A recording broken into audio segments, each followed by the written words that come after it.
Welcome, everybody, to another episode of Strife's Sanctum podcast. My name is Citizen Strife, and this week I'll dabble a little bit into the anime I talked about, but not a whole bunch, really, because of the Christmas holiday and other things, some shows didn't go too far. And I think, like, a lot of the episodes were kind of transition episodes. They weren't doing a whole bunch of stuff. I think the closest thing that came to a full-on episode with stakes was something like Gachiakuta, where Zodal's plan to get the trash beast to take everybody to the sphere ended up kind of being a failure, and just left everybody to either die or twist in the wind and fall and junk like that. Because that's pretty much been the half season of Gachiakuta. They've just been in that trash beast. They've done that thing for a while. They've done the fighty bits, and that kind of moved.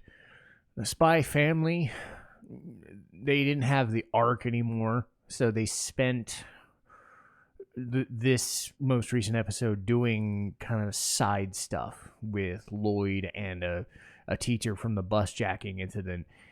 The majority of the episode was Yor getting drunk with her friends at work and trying to find something to fake, outrage over because Lloyd is perfect and their relationship is perfect, and the drunken Yor is always fun. So having drunk Yor make an appearance was good, but there's only so much you can do with that, and that episode did its thing. Let's see. With Our Love We'll Make It Through was, oh my god, they had sex. It happened, and he's wearing a muzzle. Weird, but okay. They're going fast. I'll give them that. I keep forgetting that they're towards the end of the season. So yeah, the two main leads I think they had it. I mean, I'm sure. There was also another bit where Kisara had to fight off some weirdo dudes trying to pester her and Isekai, but they're frenemies, sort of, whatever, it's working. And then I'm trying to remember, it was To Your Eternity. And I found out that To Your Eternity was going to keep going after this. I kind of knew they weren't done yet. And really the biggest development so far was finding out that Mizuki has, like, the main knocker that's trying to mess with Fushi and whatnot. And, like, they're trying to do the whole, we're not here to hurt you kinds of things. And we're not here to hurt humanity. We've decided against it, all while stealing Fushi's body and trying to kill him and all that crap. So he's caught in this, can't they do the whatever, and one of the other main knocker people gets killed by the man in black, who's now the kid in black, and he does it so easily, and yet he just decides, well, no, I don't want to do this. It's a fool's errand, and Fushi's kind of in that lurch of, like, what is he going to do? And even some of the other characters are starting to question whether it's a smart idea, because how long is he just going to be at this sort of thing rather than letting it go? Because if he lets it go, then his reason for being is kind of, as an immortal being. So there's still a lot left to Your Eternity that needs to get dealt with, and they announced, and that's kind of the meat of this episode, is announcing the shows for next season. And there's a lot, and I don't know which ones I'm going to like and not going to like. So you do have legacy shows like Freerin and To Your Eternity and whatnot that are going to be kind of the main things. So I'm just looking, and there's, like, oh my god, like 20 of these shows have it. Oh yeah, and Trigun is back. Trigun Stargaze. So that's the sequel to Stampede. And I didn't watch too much, but I saw, like, the trailer for that when it comes out, and Millie is in this one, thank God. I think that what they're doing is, Stampede was basically a prequel to the original Trigun stuff that we saw in most cases, and they're going to kind of weave in and out certain different things from the actual show, like bring Legato, bring in, I want to say, was it Lena?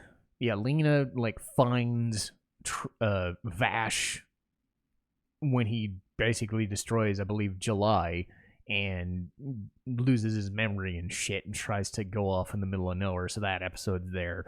You know, Millie being involved should be an improvement over Roberto, because that was one of the things I just didn't like about Stampede. And again, I think the more serious tone of Trigun Stampede was a nice, refreshing change, but it does take a while to get going. I think the Zazie the Beast. I remember Zazie the Beast being like one of the big changes, and they're probably going to focus on him more. Like, they made him an actual character instead of like just a side villain for like one episode, barely.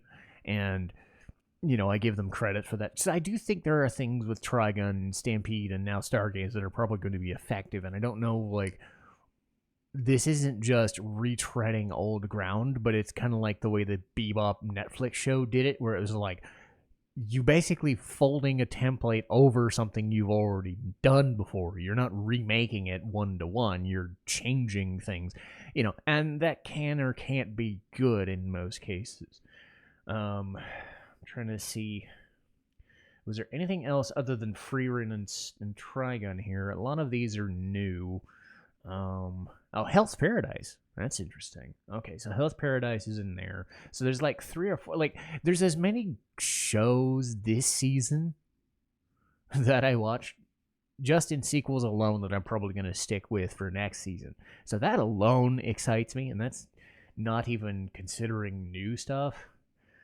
I mean, let's see, missing, because I want to go through this list and like see if there are things that, you know, I'm not watching Jujutsu Kaisen or what is the name of it? Jujutsu Kaisen. I don't watch shonen much, so I don't really care. Never really got into Oshio no Ko that I really should, probably. Because I heard it was weird. I just never got around to it. Let's see, like Fire Force. Okay, that's not. Is it being dubbed? Because Fire Force was on one of those, like. No, it's not listed. Damn. Because that's the thing. I'm doing both the dub list and the sub list, because there are some shows that have been dubbed or will be dubbed that aren't dubbed yet. Or, as I found with certain shows this season, they only dubbed them in foreign languages, so it was tough for me to watch them. So if you're not aware, I only really watch English dubs because of my vision, you know, my legal blindness. So it is a problem. But Hell's Paradise is in there. That's good. Is Sentenced to be a Hero on here? Okay, so that is dubbed. Let's see. Eternal punishment by battling hordes of demons. Okay, so Convicted Goddess Killer. I don't know what that means. I mean, an eternal punishment of battling hordes of enemies. Really, I guess that's going to depend on how they go about it. Talking about, let's say, Hell's Paradise, that one had a sense of, like, overwhelming dread that, like, even everybody in this place, like, they're pretty much fucking dead. They're convicted to die, and there's nothing fun about the show, and there's not going to be fun, so let's just be dramatic about it. I wonder if this is going to be one of those. Let's see, simulcast. Let's see. Time for... No, not on there. There's another Villainous show, because of course there's another Villainous show. Why would I think otherwise? There's always Villainous shows. Shit, there was one this season that I didn't watch. A Misanthrope Teacher, or Misanthrope Teaches a Class for Demi-Humans. I mean, isn't that basically a dumb version of Interviews with Monster Girls? I know I keep bringing up Interviews with Monster Girls, but god damn it, that show was great. Okay, so again, that would depend on that one, because I don't know until I actually watch a show. I don't really tend to watch previews so I don't know. Like, I don't read the manga and I don't watch previews, so I try to go in things as blind as possible.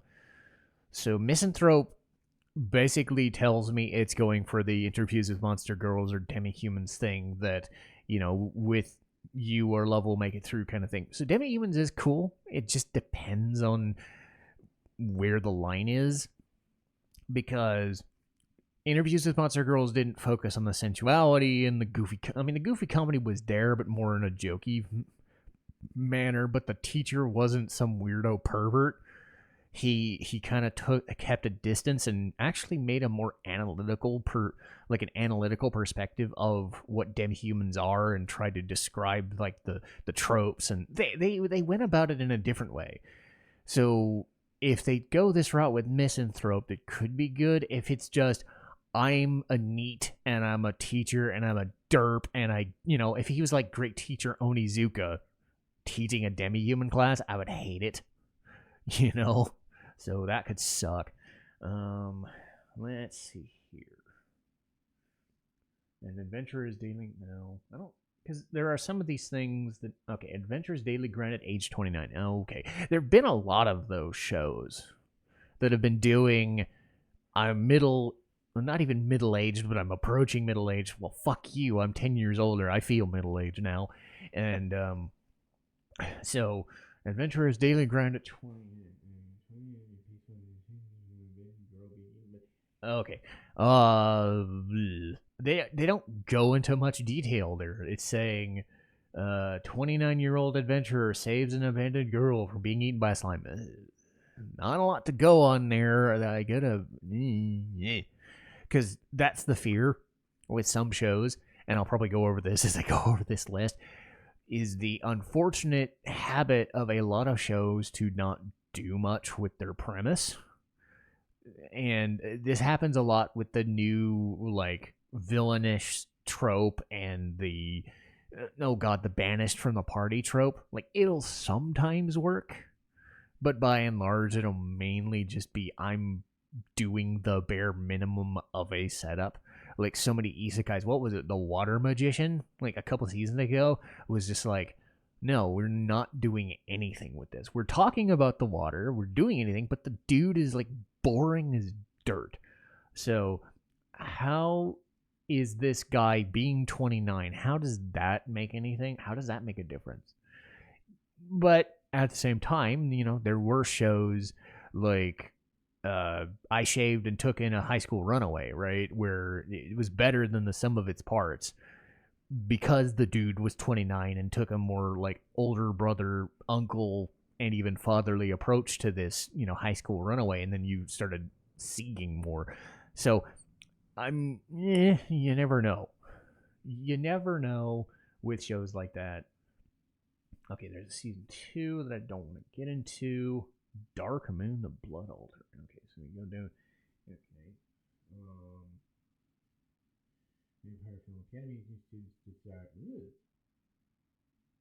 Okay. This could be interesting. This one says a vampire-filled academy. A new student's arrival fills desire, secrets, and danger. So does that mean he's a vampire? Does that mean he's the best vampire? Does it mean he's a closet human? I'm not sure. I love vampire stuff. I'm a sucker for vampire stuff when done well. The coded sensuality of vampire stuff, like Vampire in the Garden, it was the most recent one I watched, and that was more of just people running away rather than being sensualized. But stuff like Case Study of Vanitas, like, holy shit, I'm into this sort of stuff, so I'll give it a shot. Again, I'm trying to list. Let's see, dead account.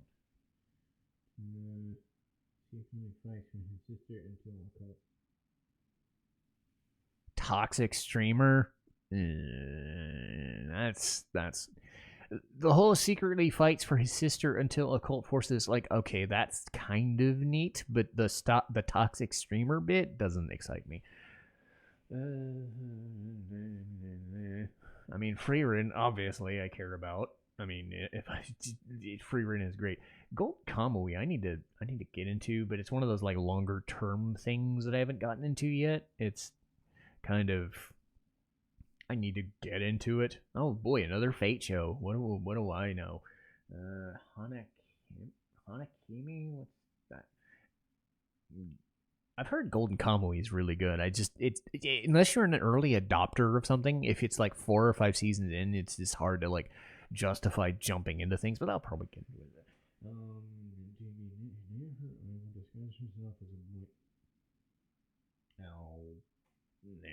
I don't know. Oh boy, this is a harem. Okay, to be her new idol, or to be near her idol, Mizuki disguises herself as a boy in an all-girl school. So, Orin host club, sort of. Not really. Not really feeling that one. In the clear moonlit dusk. What does this one say?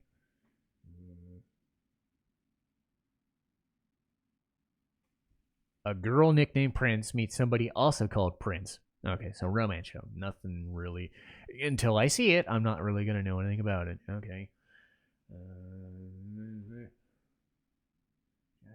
Jack of all trades, party of none. Okay.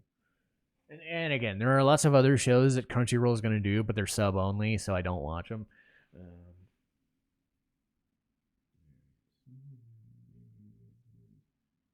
Oh, goody. Just like I said.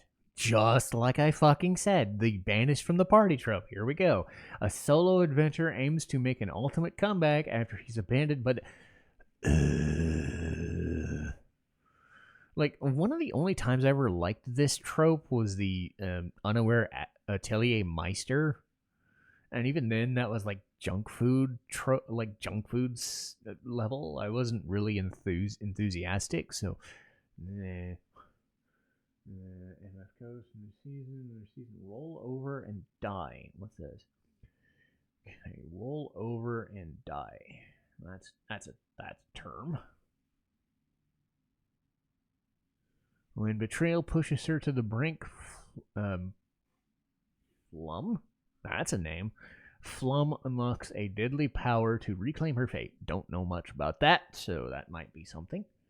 You know, if it's iffy, then but it doesn't sound like shit, you know, I could be interested. And again, I'm gonna give all of these a chance. Anything really dubbed, unless it's a legacy show that I haven't gotten to, I'm usually like a sequel show that I'm not gonna see because I haven't seen the first parts yet. Like if I hadn't seen Freerun all the way through twice, I wouldn't be interested with Freerun right now. But because I have. But Golden Kamuy, like I haven't seen it, so I don't know. I think I saw footage of MF Ghost and didn't like it, so probably gonna roll over and die. Let's see. Sentenced to be a hero. Oh, that one. Yeah. Okay. They already did that one. Okay. So there was that one. The convicted goddess killer bit. No.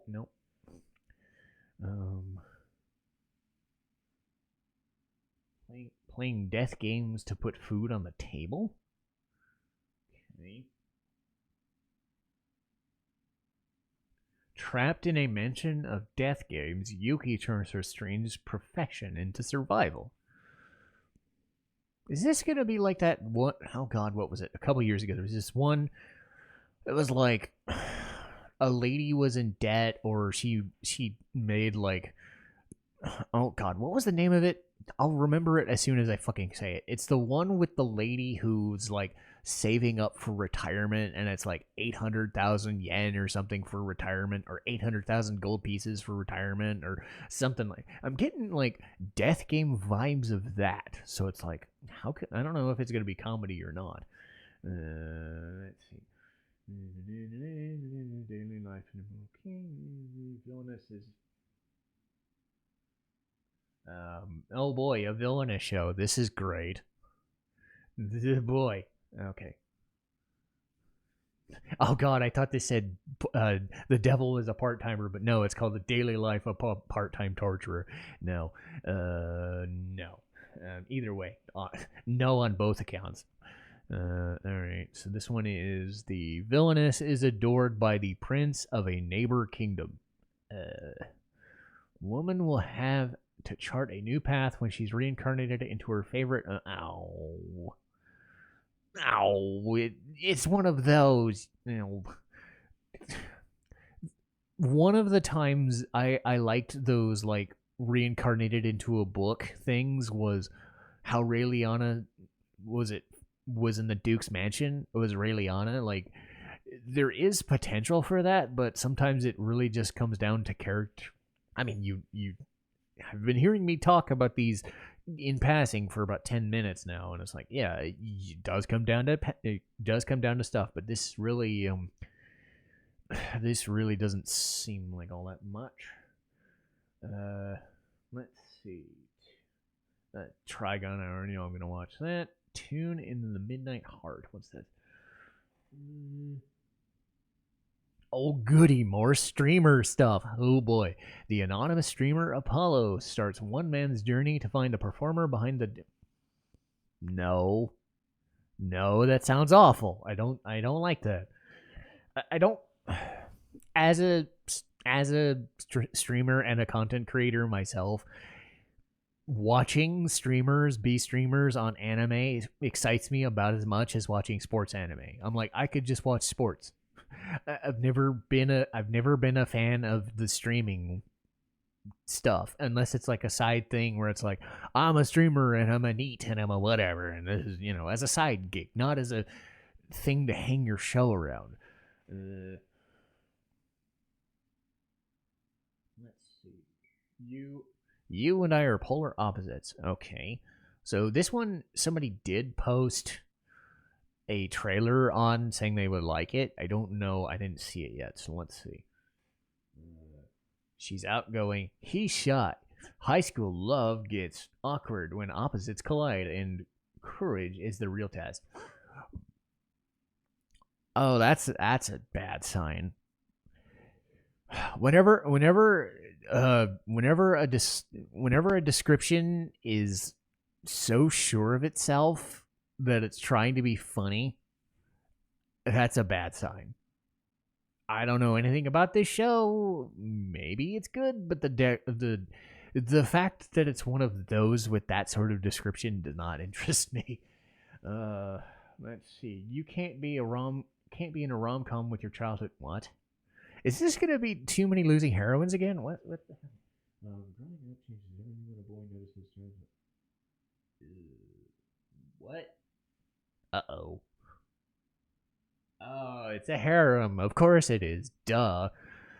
Okay, growing up changes everything when a boy notices his childhood friends a little too much. And of course, all of them are women, because why would I think otherwise? Okay.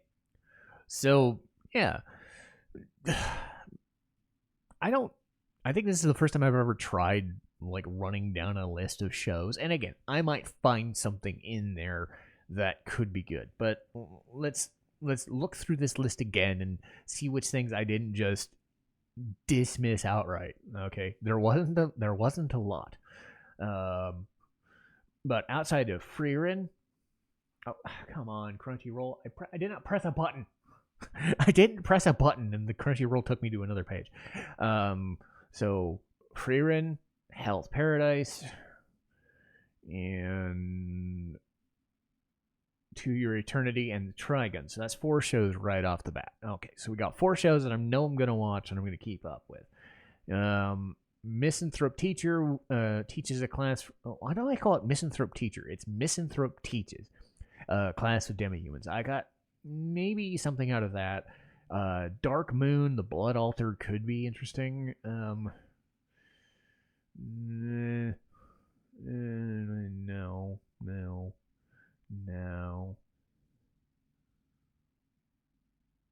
I mean, playing death games to put food on the table, maybe?